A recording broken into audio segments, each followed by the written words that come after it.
सोचिए, एक ऐसा सिस्टम जो 50 सालों से पूरी दुनिया को चला रहा था, वो रातों रात खत्म हो गया। और सबसे हैरान करने वाली बात, किसी को कानों कान खबर तक नहीं हुई। हम एक नए दौर में दाखिल हो चुके हैं और यहाँ के नियम बिल्कुल अलग हैं।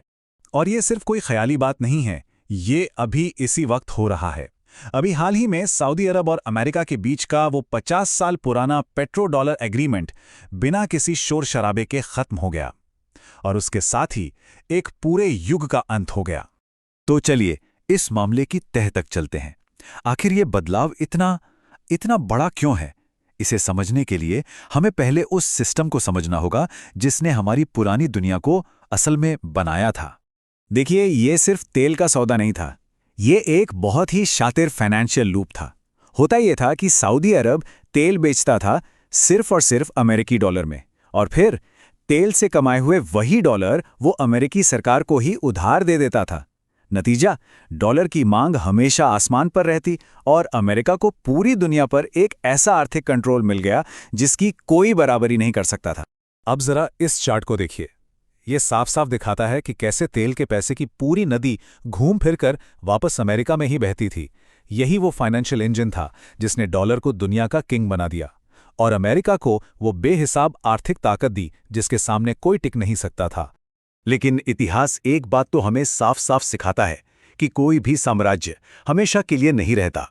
जरा इस टाइमलाइन पर नजर डालिए। पुर्तगाल, स्पेन, फ्रांस, ब्रिटेन, हर ग्लोबल पावर का सूरज उगा और फिर डूबा है।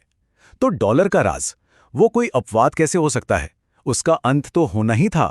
तो सवाल यह है कि पेट्रो डॉलर के कमजोर होने का मतलब क्या है, इसके नतीजे क्या होंगे? देखिए, दुनिया एक बिल्कुल नए दौर में जा रही है। कुछ एनालिस्ट इसे इलेक्ट्रोपॉलिटिक्स का नाम दे रहे हैं। एक ऐसी दुनिया जहां पावर के पुराने सारे नियम खत्म हो चुके हैं। वो पुराना सौदा, वो अब टूट चुका है। अमेरिका को अब मिडिल ईस्ट के तेल की उतनी जरूरत नहीं रही और सऊदी अरब जैसे देश, वो अब अपनी सिक्योरिटी के लिए नए पार्टनर्स ढूंढ रहे हैं। उन्हें पता है कि तेल का पैसा अब उन्हें नहीं बचा पाएगा, इसीलिए वो अपने भविष्य को बचाने के लिए बड़े पैमाने पर कर्ज उठा रहे हैं। और ये टेबल ये बिल्कुल साफ कर देता है कि खेल कैसे बदल रहा है। देखिए, पहले पावर का मतलब था तेल के कुओं पर कंट्रोल। अब पावर का मतलब है उन खनिजों की सप्लाई चेन पर कंट्रोल जिनसे बैटरी और सोलर पैनल बनते हैं।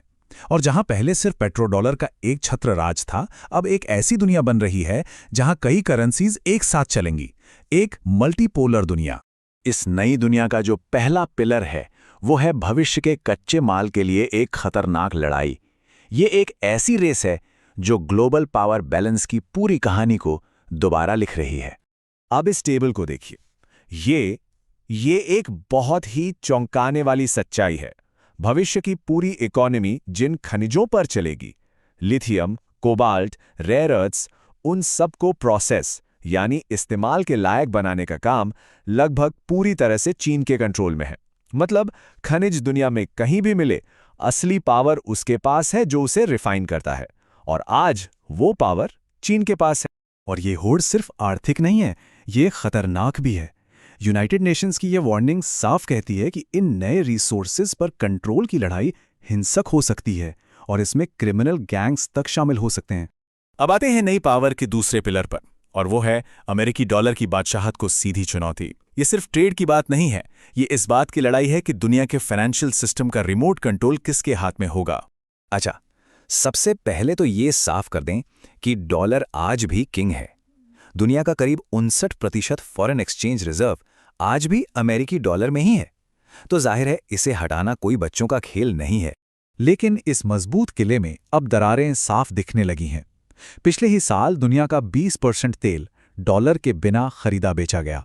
अब ये नंबर सुनने में शायद छोटा लगे, लेकिन ये वो दरार है जो उस नींव को हिला रही है जिस पर डॉलर का 50 साल का साम्राज्य टिका था। और ये सिर्फ हवाई बातें नहीं हैं, ये जमीन पे हो रहा है। ब्रिक्स देश अब डॉलर को साइड में रखकर अपनी लोकल करेंसी में ट्रेड कर रहे हैं।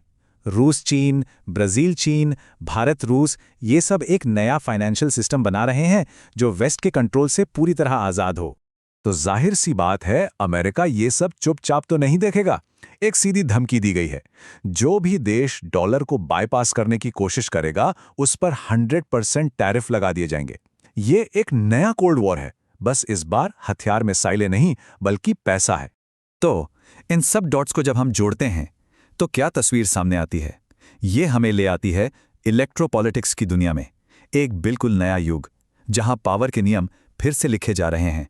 और ये बात सिर्फ एनर्जी सोर्स बदलने की नहीं है, ये ग्लोबल पावर के पूरे मैप को पूरी तरह से बदलने की बात है।